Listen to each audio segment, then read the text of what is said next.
What's going on, guys? Welcome back to another update. Today I'm going to give you guys an update on the tank crash in terms of what it looks like and what's going on, and I think we might have found the root cause of the actual tank crash. So let's start with tank crash. I think there's probably a combination of a couple things that happened, so I'll kind of list them off, and probably a chain effect that caused it to completely crash and kill a lot of my things. But I think the main culprit would be the high metals, specifically zinc in the tank, that was kind of just being polluted in the tank over time, along with the dead fish. Ammonia probably spiking, all the snails dying, a couple of the nems dying. That probably didn't help, right? And then on top of that, my refugium, my blue hypnia, completely melted back. So, like, you know, the big colony I had down in the sump completely got wiped out. So that probably didn't contribute to, you know, the tank, right? Because like then all the other parameters were just increasing while nothing was being decreased, because I just lost basically in refugium. A couple new discoveries, you know, especially after reading a lot of the comments on the previous video. I looked a lot closer to my ICP tests that I did last month, and you know, one of them was being metals was high in the RO container. And initially I had thought that it was the 4-stage that wasn't enough to filter it out, and so I had upgraded to a 7-stage, and I thought, you know what, you know, that probably fixed that issue, right? And then talking, you know, with a couple of the guys on, you know, the comments, you should also just check, you know, if there's anything metal touching, you know, that could be rusty or whatever. So I went ahead and checked first the display tank, the heater, the pump. I actually pulled out the impeller on the pump, looked at it, fine. I looked at the heater, it was fine. And those are really the only electronic things that are, you know, that could be metal in here, along with the gyres and also these magnets, but they weren't exposed, right? I only have 2 of them, and these 2, and they were all fine. I went back and I was like, well, it doesn't matter if the tank, it doesn't matter if I found something on the tank, right? Because really the high value of zinc and other high metals was coming from the RO container. So I was thinking, I was like, I don't have a heater in there, I don't run a heater. The only thing is a pump, and that pump is the only thing that really moves water from one container to the other, the way I had it set up. And so I was like, let me check the impeller in there, right? Because I was like, nah, let me go check the impeller, because I really haven't checked the impeller in that in probably forever, right? Pulled it out, and long and behold, that impeller is like rusted to like oblivion, right?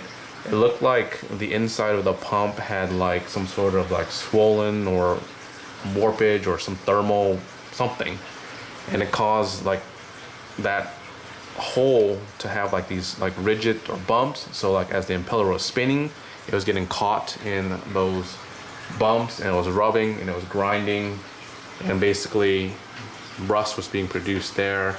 And then basically and so every time I was doing a water change, I was slowly contaminating the main display tank with high metals. And so this tank is, you know, a little over a year, right? So, you know, how many ever water changes I've done over the year, slowly contaminating this, and so increasing this value of this tank in high metals. It was just slowly going up and up and up. All this perfect storm probably just wiped out the corals, and just, you know, a lot of these couldn't take it. I think that was the root cause, was that rusty impeller. And you know, I reached out. So, you know, it is an M1 model, so it's the first gen. It's definitely not under warranty. It was back in like 2017 was when I got it. And so I reached out to Ecotech. You know, I'm not being sponsored by them or anything like that. I did reach out to them just through customer service and asked them, hey, you know, I have this pump. Is this a normal wear and tear, what you're seeing in the first gen? I know it's, you know, not covering warranty. Can I like basically get a replacement of just the pump portion of it and the impeller?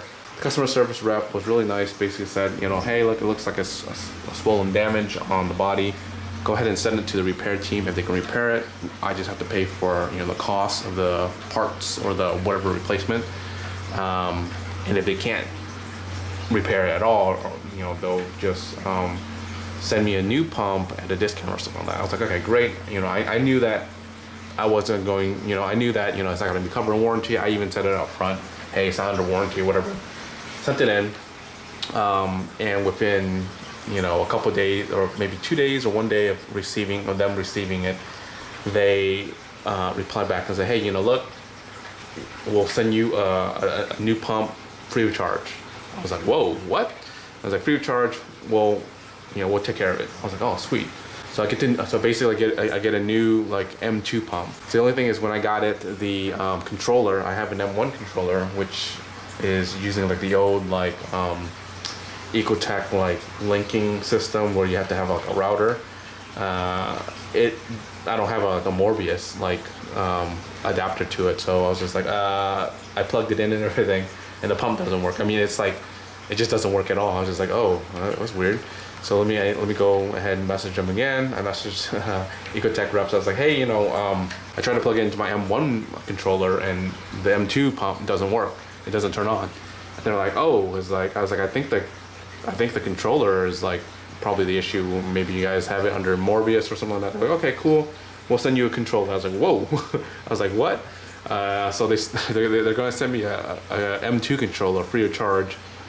So basically, I got a new pump with a new controller and everything, free of charge from Ecotech. I just want to give a shout out to Ecotech for, you know, their help, great customer service in that department. And what was interesting was when I went ahead and compared and looked into the M2 pump, the actual portion of where it had that swollen like body or whatever, because like when I got the pump, they gave me a new like impeller and everything. I went ahead and just took it apart and just made sure the impeller wasn't rusted, right?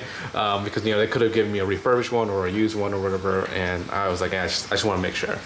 And I looked inside, and the pump design inside is completely different. So I was like, oh, I wonder if they had like a flaw on their first gen, and they have this new like rubber plastic thing inside that's coated inside the pump so that it won't, like, you know, have those bumps or rust or whatever anymore. So that's very interesting design now. So anyways, I got a new pump, so that's great. And well, this is the tank after a couple weeks after the crash. A lot of things did, you know, perish. So unfortunately we did lose a bunch of stuff, but I want to show you guys what survived. So the Monty looks like it's coming back, but as you can see, there's a lot of bleaching in certain areas. Here are the mushrooms. I'm not going to go through all of the mushrooms one by one, but you can kind of see which one survived, which one didn't. Unfortunately, we did lose a few of the nicer mushrooms. And unfortunately, my Godzilla is starting to show signs of stress. I'm going to actually move this guy under a different light, kind of similar to this. Like when a mushroom looks like it's kind of bleached and like discolored, I'm going to move it under like a different, not a highlight, but just like a lower light, so that we can kind of recover. But that's okay, because this guy had a baby, and that's the baby, and the baby's like doing fine. So the mother is not looking too hot. The digis are looking like they're doing okay. We have a lot of bleaching under the bottom of the skeleton. But we have, you know, the top are looking pretty good. Same thing with the mullet colony back there. We did lose a lot of the red color. The green stayed, but I think the red's gonna come back eventually at some point. Oh, my frag piece got knocked down, and I think it's over there somewhere. Yeah, well, we'll have to recover that, guys, at some point. Moving across, these guys weren't even affected at all. This mushroom over here is losing its color. That's the kryptonite. The magic carpet, so the baby magic carpet is doing fine, but the mother is struggling. I mean, it's still alive, but struggling. And that's my other Godzilla, the OG Godzilla. Non-bounce version is not doing okay. It's kind of receded. And here's the other digi. It's only green right now. The red's kind of gone. And unfortunately, I lost my green Slimer. That one was pretty cool. I have like, it got algae on top. Diatoms is kind of blooming in the tank because everything's unbalanced right now. And this is probably the bestest look. I mean, like probably like a couple days ago or a week ago, like we had a lot of algae in the tank. But things are starting to kind of go away as I'm doing these water changes. So what I'm doing is I'm doing my normal water changes, but instead of once a week, I'm doing twice a week until I can kind of flush out this heavy metal in the tank. Along with that, I'll show you guys a sump real quick. Along with that, I have carbon that's removing whatever is in there. I have this copper remover thing that also grabs high heavy metals in a tank. So we're doing that to basically remove anything that's potentially in the tank. Here is the sump. The sump, as you can see, is trying to grow algae just because there's like I don't really have much macroalgae left in here. This is the macroalgae side of things. It's just my dragon's breath, but they're not growing fast, or they're not fast enough to consume what's in the tank. So a lot of the algae is all over the place here. So my water change schedule is like one day we'll be down here cleaning the sump and the algae so that it allows the macroalgae to grow instead of being hindered by the growth of the algae. So it's going to take some time. Also have some in here as well that's growing, but it's just a little bit slow. And then the other day will be up here siphoning the floor, the sand, just to get like a lot of debris and whatnot out of the tank. So because I'm guessing a lot of that's going to be sunk and just in under the tank. And so yeah, we're just slowly doing water changes, trying to help remove whatever's in here that's toxic. And hopefully by, I want to say, the water change I'm doing is not a lot because I don't want to impact the parameters in the tank too much. I want to do a gradual change. It's basically like a 1 or maybe a 2% change every time. I'm doing like maybe like 7 gallons every time, and times 2, so it's about like 14 gallons in a week. So it's very, very small. Nothing too crazy in the tank. So it's slowly going to remove whatever's in here, and I'm hoping that around July, August, I've done enough water changes that it can justify me to send a ICP test. I haven't, for right now, I haven't done a big enough water change to say, hey, I'm gonna send this test in. Yeah, it might drop a little bit, but it's probably gonna still be high. The zinc value is probably gonna still be high. So I'm gonna wait until around July, maybe August. I'll send another ICP test and see where we're at. Hopefully that number is going to continue to drop down. And I'm looking at the corals myself. Like, example like these guys, right? They're opening up. They're starting to come back. I'm noticing color coming back. Some of the corals that are alive or so.